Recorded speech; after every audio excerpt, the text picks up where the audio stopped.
Hello viewer, welcome back to our channel maths zone with PP.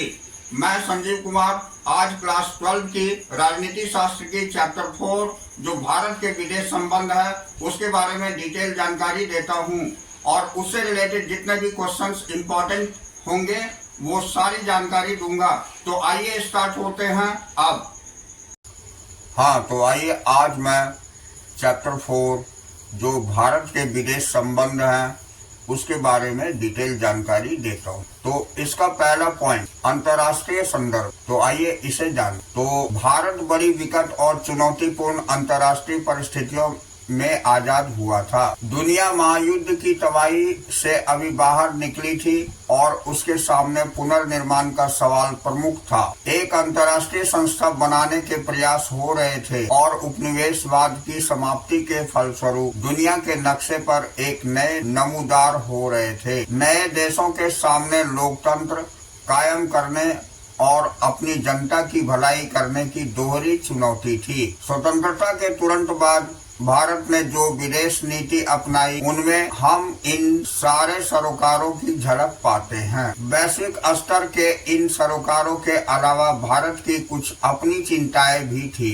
अंग्रेजी सरकार अपने पीछे अंतर्राष्ट्रीय विवादों की एक पूरी विरासत छोड़ गई थी। बंटवारे के कारण अलग से दबाव पैदा हुए थे और गरीबी मिटाने का काम सामने मुंह बाए खड़ा था। कुल जमा इन्हीं संदर्भों के बीच भारत ने एक स्वतंत्र राष्ट्र राज्य के रूप में अंतर्राष्ट्रीय मामलों में भागीदारी शुरू की। एक राष्ट्र के रूप में भारत का जन्म विश्व युद्ध की पृष्ठभूमि में हुआ था। ऐसे में भारत ने अपनी विदेश नीति में अन्य सभी देशों की संप्रभुता का सम्मान करने और शांति कायम करके अपनी सुरक्षा सुनिश्चित करने का लक्ष्य सामने रखा। इस लक्ष्य के प्रतिध्वनि संविधान के नीति निर्देशक सिद्धांतों में सुनाई देती है। जिस तरह किसी व्यक्ति या परिवार के व्यवहारों को अंदरूनी और बाहरी कारक निर्देशित करते हैं, उसी तरह एक देश की विदेश नीति पर भी घरेलू और अंतर्राष्ट्रीय वातावरण का असर पड़ता है। विकासशील देशों के पास अंतर्राष्ट्रीय व्यवस्था के भीतर अपने सरोकारों को पूरा करने के लिए जरूरी संसाधनों का अभाव होता है। इसके चलते वे बढ़े चढ़े देशों की अपेक्षा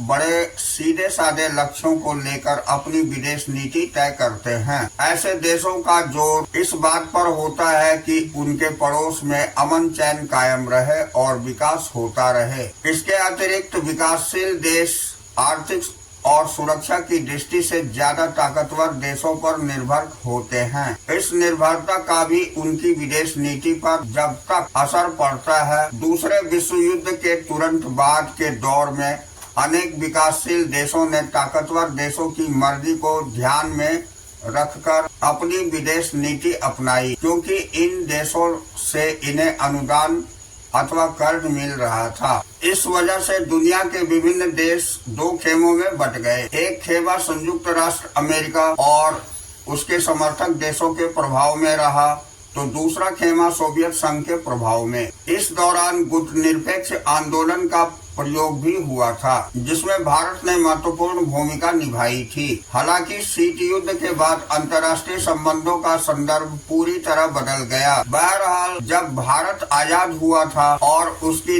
विदेश नीति तैयार हो रहा था, तब शीत युद्ध शुरू हुआ था और दुनिया बड़ी तेजी से दो खेमों में बढ़ती जा रही थी। क्या 1950 और 1960 के दशक की विश्व राजनीति में भारत इन दोनों में से किसी खेमे में शामिल था? क्या भारत अपनी विदेश नीति को शांतिपूर्ण ढंग से लागू करने और अंतर्राष्ट्रीय झगड़ों से बचे रहने में सफल रहा? इस चीज को हम देखेंगे। अब देखिए यहाँ पर अब हम दूसरे पॉइंट गुटनिरपेक्षता की नीति देखेंगे। इसमें भारतीय राष्ट्रीय आंदोलन अपने आप में कोई स्वतंत्र घटना नहीं है। पूरी दुनिया में उपनिवेशवाद और साम्राज्यवाद के विरुद्ध संघर्ष चल रहे थे। और भारतीय राष्ट्रीय आंदोलन भी इसी विश्वव्यापी संघर्ष का हिस्सा था। इस आंदोलन का असर एशिया और अफ्रीका के कई मुक्ति आंदोलन पर हुआ। आजादी मिलने से पहले भी भारत के राष्ट्रवादी नेता दुनिया के अन्य उपनिवेशों में मुक्ति संग्राम चला रहे नेताओं के संपर्क में थे। ये सभी नेता आखिर उपनिवेशवाद और साम्राज्यवाद के विरुद्ध एक साझी लड़ाई लड़ रहे थे। नेताजी सुभाष चंद्र बोस ने दूसरे विश्व युद्ध के दौरान इंडियन नेशनल आर्मी INA का गठन किया था। इससे साफ साफ जाहिर होता है कि स्वतंत्रता आंदोलन के दौरान भारत के संबंध विदेशों में रह रहे भारतीयों से बन चुके थे। अब किसी राष्ट्र की विदेश नीति से उसके अंदरूनी और बाहरी सरोकारों की झलक मिलती है। भारत का स्वतंत्र आंदोलन जिन उदात्त विचारों से प्रेरित था, उसका असर भारत की विदेश नीति पर भी पड़ा। तो बहरहाल भारत को जिस वक्त आजादी हासिल हुई, उस समय शीत युद्ध का दौर भी शुरू हो चुका था। शीत युद्ध के दौर में दुनिया के देश दो खेमों में बंट रहे थे। एक खेमे का अगुवा संयुक्त राष्ट्र राज्य अमेरिका था और दूसरे का सोवियत संघ। दोनों खेमों के बीच विश्व स्तर पर आर्थिक, राजनीतिक और सैन्य टकराव जारी था। इसी दौर में संयुक्त राष्ट्र संघ भी अस्तित्व में आया। परमाणु हथियारों का निर्माण शुरू हुआ। चीन में कम्युनिस्ट शासन की स्थापना हुई। औपनिवेशीकरण की प्रक्रिया भी इसी दौर में आरंभ हुई थी। भारत के नेताओं को अपने राष्ट्रीय हित इसी संदर्भ के दायरे में साधने थे। अब हम इसमें देखते हैं नेहरू की भूमिका। तो नेहरू की भूमिका के अंतर्गत हम देखते हैं भारत के पहले प्रधानमंत्री जवाहरलाल नेहरू ने राष्ट्रीय एजेंडा तय करने में निर्णायक भूमिका निभाई। वे प्रधानमंत्री के साथ साथ विदेश मंत्री भी थे। प्रधानमंत्री और विदेश मंत्री के रूप में 1946 से 1964 तक उन्होंने भारत की विदेश नीति की रचना और क्रियान्वयन पर गहरा प्रभाव डाला। नेहरू की विदेश नीति के 3 बड़े उद्देश्य थे: कठिन संघर्ष से प्राप्त संप्रभुता को बचाए रखना, क्षेत्रीय अखंडता को बनाए रखना और तेज रफ्तार से आर्थिक विकास करना। तो नेहरू इन उद्देश्यों को गुट निरपेक्षता की नीति अपनाकर हासिल करना चाहते थे। उन दिनों देश में कुछ पार्टियां और समूह ऐसे भी थे जिनका मानना था कि भारत को अमेरिकी खेमे के साथ ज्यादा नजदीकी बढ़ानी चाहिए, क्योंकि इस खेमे की प्रतिष्ठा लोकतंत्र के हिमायती के रूप में थी। इस धारा पर सोचने वालों में डॉक्टर भीमराव अंबेडकर भी शामिल थे। तो साम्यवाद की विरोधी कुछ राजनीतिक पार्टियां भी चाहती थी कि भारत अपनी विदेश नीति अमेरिका के पक्ष में बनाए। ऐसे दलों में भारतीय जनसंघ और स्वतंत्र पार्टी प्रमुख थे। लेकिन विदेश नीति को तैयार करने के मामले में नेहरू को खासी बढ़त हासिल थी। अब हम नेक्स्ट पॉइंट, 2 खेमों से दूरी, ये हम देखेंगे। तो आजाद भारत की विदेश नीति में शांतिपूर्ण विश्व का सपना था और इसके लिए भारत ने गुट निरपेक्षता की नीति का पालन किया। भारत ने इसके लिए शीत युद्ध से उपजे तनाव को कम करने की कोशिश की और संयुक्त राष्ट्र संघ के शांति अभियानों में अपनी सेना भेजी। आप पूछ सकते हैं कि शीत युद्ध के दौरान भारत किसी खेमे में क्यों शामिल नहीं हुआ। भारत अमेरिका और सोवियत संघ की अगुवाई वाले सैन्य गठबंधनों से अपने को दूर रखना चाहता था। शीत युद्ध के समय अमेरिका ने उत्तर अटलांटिक संधि संगठन नाटो, जिसे इंग्लिश में नॉर्थ अटलांटिक ट्रीटी ऑर्गेनाइजेशन बोलते हैं, और सोवियत संघ ने इसके जवाब में वार्सा पैक्ट नामक संधि संगठन बनाया था। भारत ने गुट निरपेक्षता की नीति को आदर्श माना। संतुलन साधने की यह कठिन कोशिश थी कि कभी कभी संतुलन बहुत कुछ नहीं भी सध पाता था। 1956 में जब ब्रिटेन ने सुएज नहर के मामले को लेकर मिस्र पर आक्रमण किया, तो भारत ने इस नव औपनिवेशिक हमले के विरुद्ध विश्वव्यापी विरोध की अगुवाई की। इसी साल सोवियत संघ ने हंगरी पर आक्रमण किया था, लेकिन भारत ने सोवियत संघ के इस कदम की सार्वजनिक निंदा नहीं की। ऐसी स्थिति के बावजूद कमोबेश भारत ने अंतर्राष्ट्रीय मामलों पर स्वतंत्र रवैया अपनाया। उसे दोनों खेमों के देशों ने सहायता और अनुदान दिए। अब भारत अभी बाकी विकासशील देशों को गुट निरपेक्षता की नीति के बारे में आश्वस्त करने ही में लगा था कि पाकिस्तान अमेरिकी नेतृत्व वाले सैन्य संगठन में शामिल हो गया। इस वजह से 1950 के दशक में भारत अमेरिकी संबंधों में खटास पैदा हो गई। अमेरिका सोवियत संघ से भारत की बढ़ती हुई दोस्ती को लेकर भी नाराज था। आपने पिछले अध्याय में पढ़ा कि भारत ने नियोजित विकास की रणनीति अपनाई थी। इस नीति में जोर आयात को कम करने पर था। इसमें संसाधन आधार तैयार करने पर जोर दिया गया। इसके परिणाम स्वरूप निर्यात के मामले में भी प्रगति बड़ी सीमित थी। विकास की इस रणनीति के कारण बाहरी दुनिया से भारत का आर्थिक लेन देन बड़ा सीमित था। अब हम अगला पॉइंट एफ्रो एशियाई एकता पढ़ेंगे और इसके बारे में डिटेल जानकारी प्राप्त करेंगे। तो आइए हम देखते हैं एफ्रो एशियाई एकता। तो भारत के आकार, अवस्थिति और शक्ति संभावना को भांपकर नेहरू ने विश्व के मामलों, खासकर एशियाई मामलों में भारत के लिए बड़ी भूमिका निभाने का स्वप्न देखा था। नेहरू के दौर में भारत ने एशिया और अफ्रीका के नव स्वतंत्र देशों के साथ संपर्क बनाए। 1940 और 1950 के दशकों में नेहरू बड़े मुखर स्वर में एशियाई एकता की पैरोकारी करते रहे। नेहरू की अगुवाई में भारत ने 1947 के मार्च में ही एशियाई संबंध सम्मेलन, एशियन रिलेशंस कॉन्फ्रेंस का आयोजन कर डाला था, जबकि अभी भारत को आजादी मिलने में 5 महीने शेष थे। भारत ने इंडोनेशिया की आजादी के लिए भरपूर प्रयास किए। भारत चाहता था कि इंडोनेशिया डच औपनिवेशिक शासन से यथासंभव शीघ्र मुक्त हो जाए। इसके लिए भारत ने 1949 में इंडोनेशिया के स्वतंत्रता संग्राम के समर्थन में एक अंतर्राष्ट्रीय सम्मेलन किया। भारत औपनिवेशीकरण की प्रक्रिया का प्रबल समर्थक था और उसने पूरा दृढ़ता से नस्लवाद का, खासकर दक्षिण अफ्रीका में जारी रंगभेद का विरोध किया। इंडोनेशिया के एक शहर वांगडुंग में एफ्रो एशियाई सम्मेलन 1955 में हुआ। आमतौर पर हम इसे वांगडुंग सम्मेलन के नाम से जानते हैं। अफ्रीका और एशिया के नव स्वतंत्र देशों के साथ भारत के बढ़ते संपर्क का यह चरम बिंदु था।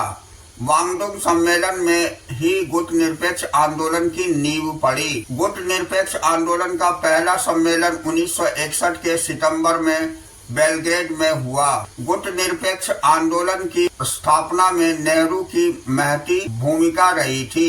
अब हम अगला टॉपिक चीन के साथ शांति और संघर्ष देखेंगे।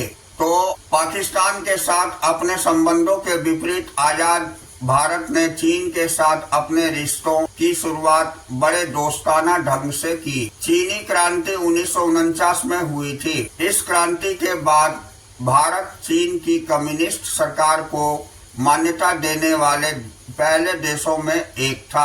पश्चिमी प्रभुत्व के चंगुल से निकलने वाले इस देश को लेकर नेहरू के हृदय में गहरे भाव थे और उन्होंने अंतर्राष्ट्रीय फलक पर इस सरकार की मदद की। नेहरू के कुछ सहयोगियों मसलन सरदार वल्लभ भाई पटेल को आशंका थी कि आगामी देशों में चीन भारत पर चढ़ाई कर सकता है, लेकिन नेहरू सोच रहे थे कि भारत पर चीन के आक्रमण की संभावना दूर दूर तक नहीं है। बहुत दिनों से भारत की चीन से लगती सीमा पर सेना के बजाय अर्धसैनिक बल रखवाली कर रहे थे। अब शांतिपूर्ण सह अस्तित्व के 5 सिद्धांतों यानी पंचशील की घोषणा भारत के प्रधानमंत्री नेहरू और चीन के प्रमुख चाउ एन लाई ने संयुक्त रूप से 29 अप्रैल 1954 में की। दोनों देशों के बीच मजबूत संबंध की दिशा में यह एक अगला कदम था। भारत और चीन के नेता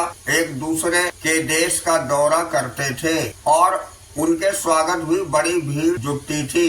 अब अगला पॉइंट हम चीन का आक्रमण 1962 ये पढ़ेंगे और इसके बारे में डिटेल जानकारी प्राप्त करेंगे। तो आइए, चीन के साथ भारत के इस दोस्ताना रिश्ते में दो कारणों से खटास आई। चीन ने 1950 में तिब्बत पर कब्जा कर लिया। इससे भारत और चीन के बीच ऐतिहासिक रूप से जो एक मध्यवर्ती राज्य बना चला आ रहा था वह खत्म हो गया। शुरू में भारत सरकार ने चीन के इस कदम को खुले तौर पर विरोध नहीं किया। बहरहाल तिब्बत की संस्कृति को कुचलने की खबरें जैसे जैसे सामने आने लगी, वैसे वैसे भारत की बेचैनी भी बढ़ी। तिब्बत के धार्मिक नेता दलाई लामा ने भारत से राजनीतिक शरण मांगी और 1959 में भारत ने उन्हें शरण दे दी। चीन ने आरोप लगाया कि भारत सरकार अंदरूनी तौर पर चीनी विरोधी गतिविधियों को हवा दे रही है।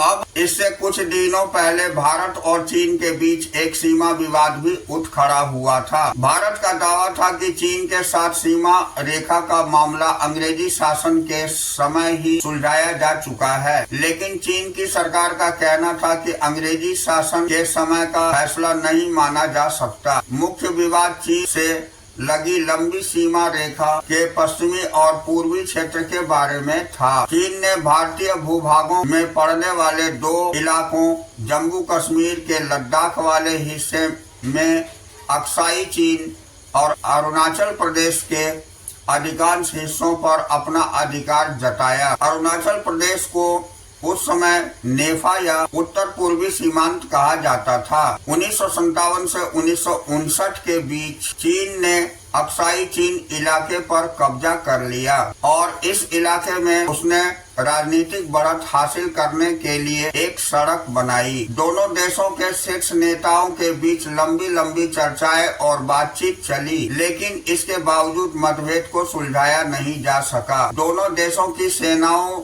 के बीच सीमा पर कई बार झड़प हुई। अब जिस समय पूरे विश्व का ध्यान दो महाशक्तियों की तनातनी से पैदा क्यूबा मिसाइल संकट की तरफ लगा हुआ था, ठीक उसी समय चीन ने 1962 के अक्टूबर में दोनों विवादित क्षेत्रों पर बड़ी तेजी और व्यापक स्तर पर हमला किया। पहला हमला एक हफ्ते तक चला और इस दौरान चीनी सेना ने अरुणाचल प्रदेश के कुछ महत्वपूर्ण इलाकों पर कब्जा कर लिया। हमले का अगला दौर नवंबर महीने में शुरू हुआ। लद्दाख से लगे पश्चिमी मोर्चे पर भारतीय सेना ने चीन की बढ़त रोकी, लेकिन पूर्व में चीनी सेना आगे बढ़ते हुए असम के मैदानी हिस्से के प्रवेश द्वार तक पहुंच गए। आखिरकार चीन ने एक तरफा युद्ध विराम घोषित किया और चीन की सेनाएं उस मुकाम पर लौट गई जहां वे हमले से पहले के वक्त में तैनात थी।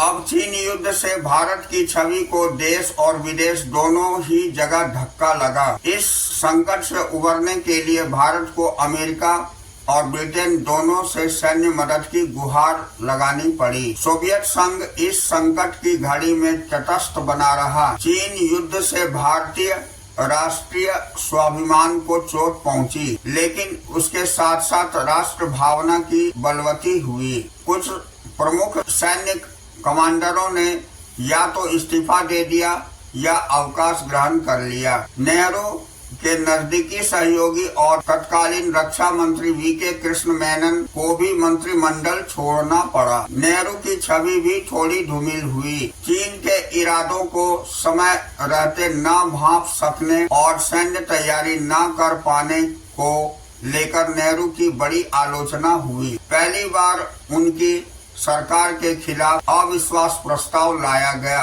और लोकसभा में इस पर बहस हुई। इसके तुरंत बाद कांग्रेस ने कुछ महत्वपूर्ण उपचुनावों में पटखनी खाई। देश का राजनीतिक मानस बदलने लगा था। अब भारत चीन संघर्ष का असर विपक्षी दलों पर भी हुआ। इस युद्ध और चीन सोवियत संघ के बीच बढ़ते मतभेद से भारतीय कम्युनिस्ट पार्टी भाकपा के अंतर बड़ी उठापटक मची। सोवियत संघ का पक्षधर खेमा भाकपा में ही रहा और उसने कांग्रेस के साथ नजदीकी बढ़ाई। दूसरा खेमा कुछ समय के लिए चीन का पक्षधर रहा और यह खेमा कांग्रेस के साथ किसी भी तरह की नजदीकी के खिलाफ था। भारतीय कम्युनिस्ट पार्टी 1964 में टूट गई। इस पार्टी के भीतर जो खेमा चीन का पक्षधर था, उसमें मार्क्सवादी भारतीय कम्युनिस्ट पार्टी CPIM माकपा बनाई। अब चीन युद्ध के क्रम में माकपा के कई नेता को चीन का पक्ष लेने के आरोप में गिरफ्तार किया गया। चीन के साथ हुए युद्ध ने भारत के नेताओं को पूर्वोत्तर की डमाडोल स्थिति के प्रति सचेत किया। यह इलाका अत्यंत पिछड़ी दशा में था और अलग थलग पड़ गया था। राष्ट्रीय एकता और अखंडता के लिहाज से भी यह इलाका चुनौतीपूर्ण था। चीन युद्ध के तुरंत बाद इस इलाके को नई तरकीब से ढालने की कोशिश शुरू की गई। नागालैंड को प्रांत का दर्जा दिया गया। मणिपुर और त्रिपुरा हालांकि केंद्र शासित प्रदेश थे, लेकिन उन्हें अपनी विधानसभा के निर्वाचन का अधिकार मिला। अब हम पाकिस्तान के साथ युद्ध और शांति ये टॉपिक देखेंगे। तो जम्मू कश्मीर मसले को लेकर पाकिस्तान के साथ बंटवारे के तुरंत बाद ही संघर्ष छिड़ गया था। आप इस विवाद के बारे में 7वें अध्याय में विस्तार से पढ़ सकते हैं। 1947 में ही जम्मू कश्मीर में भारत और पाकिस्तान की सेनाओं के बीच एक छाया युद्ध छिड़ गया था। बहरहाल यह संघर्ष पूर्ण व्यापी युद्ध का रूप न ले सका। यह मसला फिर संयुक्त राष्ट्र संघ के हवाले कर दिया गया। संयुक्त राष्ट्र अमेरिका और चीन के साथ भारत के संबंधों के लिहाज से पाकिस्तान एक महत्वपूर्ण घटक रहा। अब कश्मीर के सवाल पर हुए संघर्ष के बावजूद भारत और पाकिस्तान की सरकारों के बीच सहयोग संबंध कायम हुए। दोनों सरकारों ने मिलजुल कर प्रयास किया कि बंटवारे के समय जो महिलाएं अपहरित हुई थी, उन्हें अपने परिवार के साथ वापस लौटाया जा सके। विश्व बैंक की मध्यस्थता से नदी जल में हिस्सेदारी को लेकर चला आ रहा एक लंबा विवाद सुलझा लिया गया। नेहरू और जनरल अयूब खान ने सिंधु नदी जल संधि पर 1960 में हस्ताक्षर किए। भारत पाक संबंधों में नरमी गर्मी के बावजूद इस संधि पर ठीक ठाक अमल होता रहा। अब दोनों देशों के बीच 1965 में कहीं ज्यादा गंभीर किस्म के सैन्य संघर्ष की शुरुआत हुई। आप अगले अध्याय में पढ़ेंगे कि इस वक्त लाल बहादुर शास्त्री भारत के प्रधानमंत्री थे। 1965 के अप्रैल में पाकिस्तान ने गुजरात के कच्छ इलाके के रन में सैनिक हमला बोला। इसके बाद जम्मू कश्मीर में उसने अगस्त सितंबर के महीने में बड़े पैमाने पर हमला किया। पाकिस्तान के नेताओं को उम्मीद थी कि जम्मू कश्मीर की जनता उनका समर्थन करेगी, लेकिन ऐसा नहीं हुआ। कश्मीर के मोर्चे पर पाकिस्तानी सेना को बढ़त को रोकने के लिए प्रधानमंत्री लाल बहादुर शास्त्री ने पंजाब की सीमा की तरफ से जवाबी हमला करने के आदेश दिए। दोनों देशों की सेनाओं के बीच घनघोर लड़ाई हुई और भारत की सेना आगे बढ़ते हुए लाहौर के नजदीक तक पहुंच गई। अब संयुक्त राष्ट्र संघ के हस्तक्षेप से इस लड़ाई का अंत हुआ। बाद में भारतीय प्रधानमंत्री लाल बहादुर शास्त्री और पाकिस्तान के जनरल अयूब खान के बीच 1966 में ताशकंद समझौता हुआ। सोवियत संघ ने इसमें मध्यस्थ की भूमिका निभाई। हालांकि 1965 की लड़ाई में भारत ने पाकिस्तान को बहुत ज्यादा सैन्य क्षति पहुंचाई, लेकिन इस युद्ध से भारत की कठिन आर्थिक स्थिति पर भी और ज्यादा बोझ पड़ा। अब हम अगला पॉइंट बांग्लादेश युद्ध 1971 ये देखेंगे। तो आइए, इसमें है कि 1970 में पाकिस्तान के सामने एक गहरा अंदरूनी संकट आ खड़ा हुआ। पाकिस्तान के पहले आम चुनाव में खंडित जनादेश और जुल्फिकार अली भुट्टो को पार्टी पश्चिमी पाकिस्तान में विजयी रही, लेकिन मुजीबुर रहमान की पार्टी अवामी लीग ने पूर्वी पाकिस्तान में जोरदार कामयाबी हासिल की। पश्चिमी पाकिस्तान के नेताओं के हाथों अपने साथ हुए दोयम दर्जे के नागरिक के बर्ताव के विरोध में पूर्वी पाकिस्तान की बंगाली जनता ने इस पार्टी को वोट दिया था। पाकिस्तान के शासक इस जनादेश को स्वीकार नहीं कर पा रहे थे। अवामी लीग एक परिसंघ बनाने की मांग कर रही थी, लेकिन वे इस मांग को भी स्वीकार करने के लिए तैयार नहीं थे।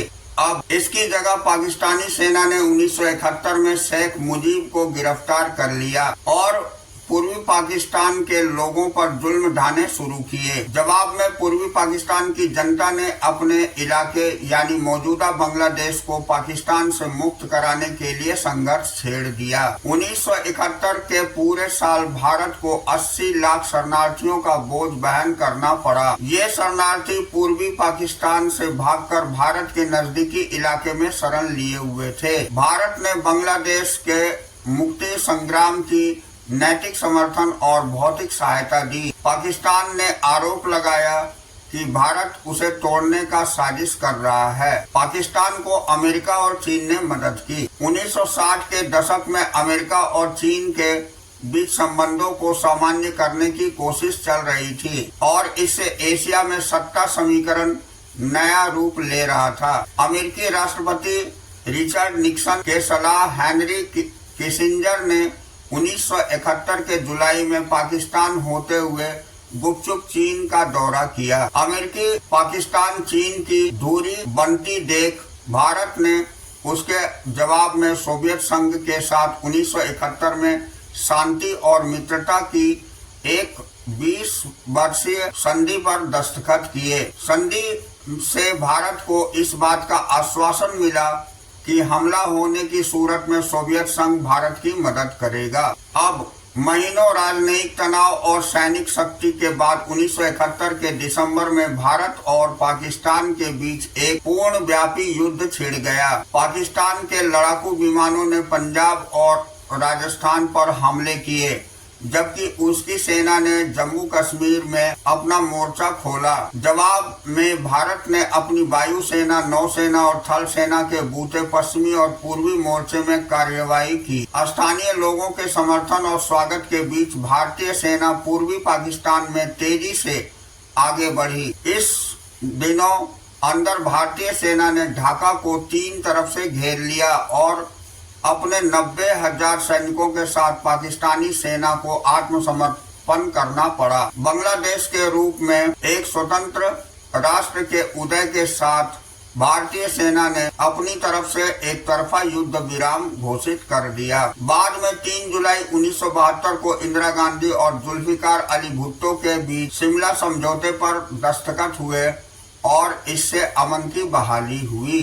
अब युद्ध में एक निर्णायक जीत से देश में उत्साह का लहर दौड़ गई थी। अधिकांश भारतीयों ने इसे गौरव की घड़ी के रूप में देखा और माना कि भारत का सैन्य पराक्रम प्रबल हुआ है। आप अगले अध्याय में पढ़ेंगे कि इंदिरा गांधी इस वक्त भारत की प्रधानमंत्री थी। 1971 के लोकसभा चुनावों में उन्हें विजय मिली थी। 1971 के जंग के बाद इंदिरा गांधी की लोकप्रियता को 4 चांद लग गई। इस युद्ध के बाद अधिकतर राज्यों में विधानसभा के चुनाव हुए और अनेक राज्यों में कांग्रेस पार्टी बड़े बहुमत से जीती। अब भारत ने अपने सीमित संसाधनों के साथ नियोजित विकास की शुरुआत की थी। पड़ोसी देशों के साथ संघर्ष के कारण पंचवर्षीय योजना पटरी से उतर गई। 1962 के बाद भारत को अपने सीमित संसाधन खास तौर से रक्षा क्षेत्र में लगाने पड़े। भारत को अपने सैन्य ढांचे का आधुनिकीकरण करना पड़ा। 1962 में रक्षा विभाग और 1965 में रक्षा आपूर्ति विभाग की स्थापना हुई। तीसरी पंचवर्षीय योजना 1961 से 66 पर असर पड़ा और इसके बाद लगातार 3 एक वर्षीय योजना पर अमल हुआ। चौथी पंचवर्षीय योजना 1969 में ही शुरू हो सकी। युद्ध के बाद भारत का रक्षा व्यय बहुत ज्यादा बढ़ गया। अब हम अगला पॉइंट भारत की परमाणु नीति देखेंगे। तो इस दौर की एक खास बात थी कि भारत का परमाणु विस्फोट। भारत ने 1974 के मई में परमाणु परीक्षण किया। तेज गति से आधुनिक भारत के निर्माण के लिए नेहरू ने हमेशा विज्ञान और प्रौद्योगिकी पर अपना विश्वास जताया था। नेहरू की औद्योगिकरण की नीति का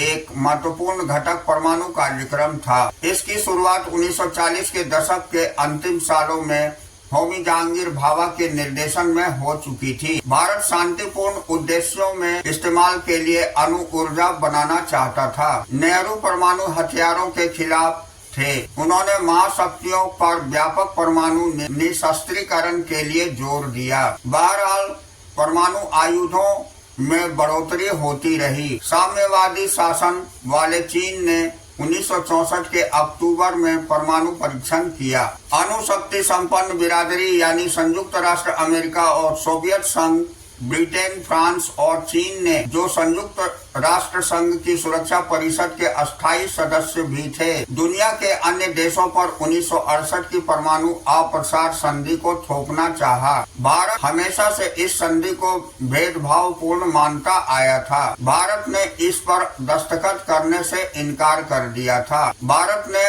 जब अपना पहला परमाणु परीक्षण किया तो इसे उसने शांतिपूर्ण परीक्षण करार दिया। भारत का कहना था कि वह अणु शक्ति को सिर्फ शांतिपूर्ण उद्देश्य में इस्तेमाल करने की अपनी नीति के प्रति दृढ़ संकल्प है। अब जिस वक्त परमाणु परीक्षण किया गया था वह दौर घरेलू राजनीति के लिहाज से बड़ा कठिन था। 1973 में अरब इजराइल युद्ध हुआ था।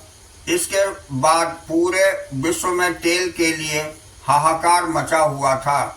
अरब राष्ट्रों ने तेल के दामों में भारी वृद्धि कर दी थी। भारत इस वजह से आर्थिक समस्याओं से घिर गया। भारत में मुद्रास्फीति बहुत ज्यादा बढ़ गई, जैसा कि आप 6 अध्याय में पढ़ेंगे। इस वक्त देश में कई आंदोलन चल रहे थे और इसी समय देशव्यापी रेल हड़ताल भी हुई थी। तो हालांकि राजनीतिक दलों के बीच विदेश नीति के बारे में छोटे छोटे मतभेद जरूर हैं, लेकिन भारतीय राजनीति में विभिन्न दलों के बीच राष्ट्रीय अखंडता, अंतर्राष्ट्रीय सीमा रेखा की सुरक्षा तथा राष्ट्रीय हितों के मसलों पर व्यापक सहमति है। इस कारण हम देखते हैं कि 1962 से 71 के बीच जब भारत ने 3 युद्धों का सामना किया और उसके बाद के समय में भी जब समय समय पर कई पार्टियों ने सरकार बनाई, विदेश नीति की भूमिका पार्टी की राजनीति में बड़ी सीमित रही। इस तरह यहाँ हमारी ये चैप्टर फिनिश होती है। तो फिर हम लोग अगले दिन मिलेंगे अगली अध्याय के साथ। तो that's all for today. We will meet again on the next class.